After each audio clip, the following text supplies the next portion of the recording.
అయ్యో, ఇది పంతాలకు పోయే సమయం కాదు మావయ్య గారు. నా మాట వినండి, మీరు కూర్చోండి, నేను తోస్తాను. చెప్పేది నీకే, వెళ్ళు. మీరు కూర్చోండి అని చెప్తున్నాను కదా, మీరు కూర్చోండి. కూర్చోండి.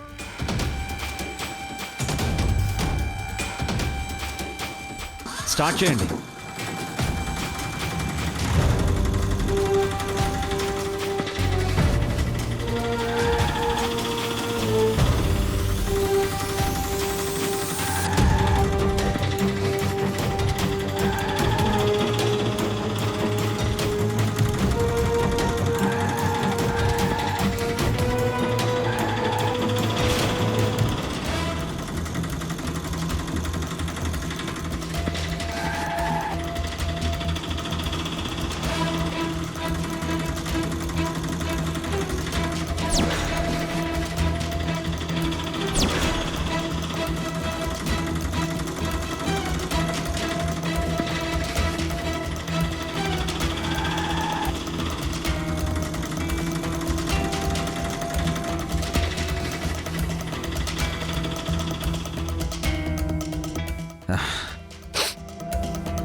ఇంక వెళ్ళండి మావయ్య గారు. బురద పడ్డట్టుంది, తుడుచుకో.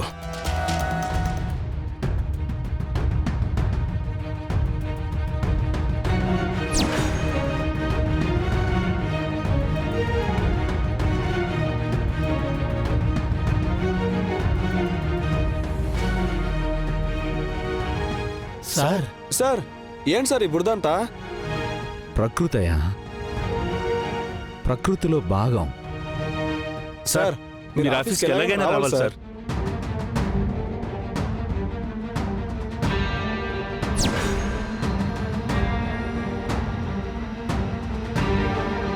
మిమ్మల్ని కంపెనీని నమ్ముకొని కొన్ని వందల మంది పనిచేస్తున్నారు.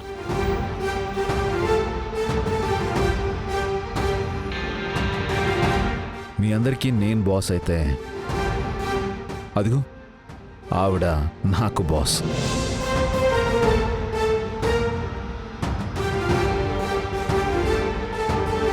ఆవిడ నాతో వస్తాను అంటేనే నేను మీతో వస్తాను. అడగండి.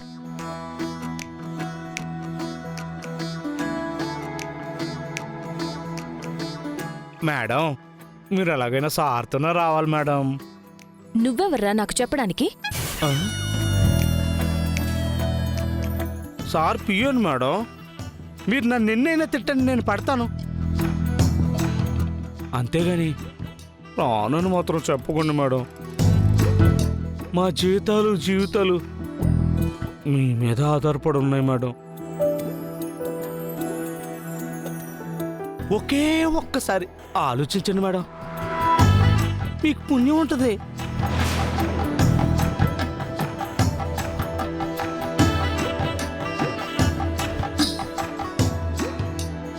ఏంటి, వీళ్లతో నన్ను బ్లాక్మెయిల్ చేస్తున్నావా? నేనా? చచ్చా, నా లవ్ చాలా ప్యూర్ జాను. బ్లాక్మెయిల్ చేయాల్సిన అవసరం నాకేంటి? నువ్వు ఎన్ని డ్రామాలు ఆడినా సరే నేను నీతో వచ్చే ప్రసక్తే లేదు. Madam madam madam please madam, మీరు అంత మాట అనకండి మేడం. మేడం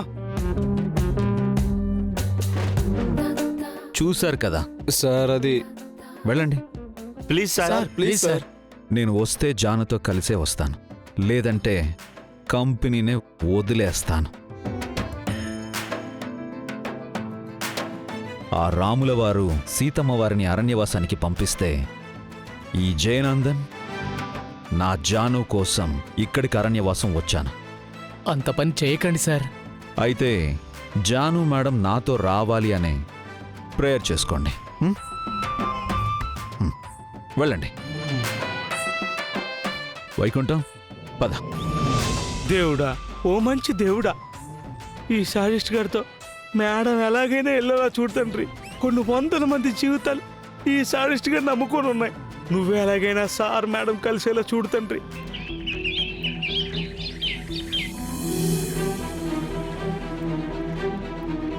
ఏంటి ఎస్ఐ గారు, అమౌంట్ ముట్టిందా? అమౌంట్ సంగతి తర్వాత సార్, ముందు మీకు ఇంపార్టెంట్ మ్యాటర్ చెప్పాలి. ఏంటి వాడు ఒప్పుకోవట్లేదా? వాడు హ్యాపీగానే ఒప్పుకున్నాడు సార్. కానీ వాడి కోసం మీ కోడలొచ్చి ఎంక్వైరీ చేసింది.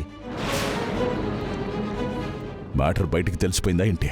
ఇంకా తెలియలేదు సార్. కానీ డౌట్ వచ్చిందేమోనని చిన్న టెన్షన్గా ఉంది సార్. నువ్వేం టెన్షన్ పడకో. ఏదైనా తేడా వస్తే చూసుకోవడానికి నేనున్నాను కదా. వాడు జైలుకు వెళ్లేదాకా ఎవరికీ కాంటాక్ట్లో లేకుండా చూడు. ఒకవేళ ఎవరైనా కాంటాక్ట్ చేసినా ఏదోలా మేనేజ్ చేయండి. ఓకే సార్, మీరు చెప్పినట్టే చేస్తాను సార్. బదులుగా నేను నిన్ను చూసుకుంటానులే.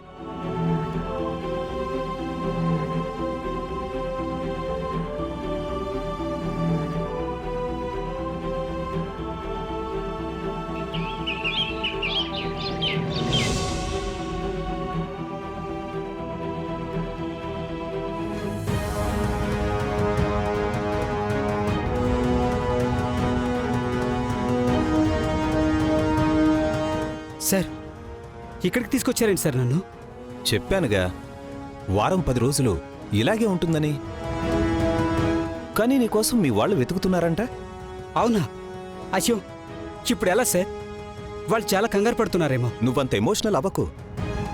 ఇప్పుడు ఒక డీల్ మీద సైన్ చేసావు కాబట్టి అది కంప్లీట్ అయ్యేదాకా ఈ విషయం ఎవ్వరికీ తెలియకూడదు.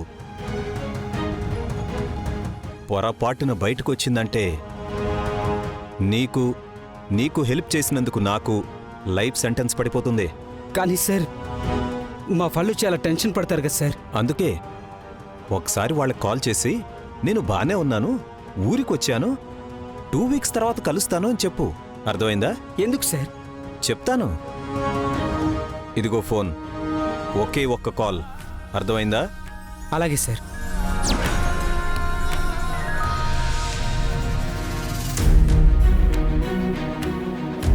తులసి, ఏమైంది? అన్నయ్యతో మాట్లాడావా? అది దేవుడా, ఎలా చెప్పను, ఏమని చెప్పను? చెప్పు తులసి, ఏంటి? కొంప తీసి మీ అన్నయ్యకి ఏమైనా అయిందా? చచా, అలాంటిదేం లేదు వదినా. మరెక్కడున్నాడు అంటే చెప్పవేంటి?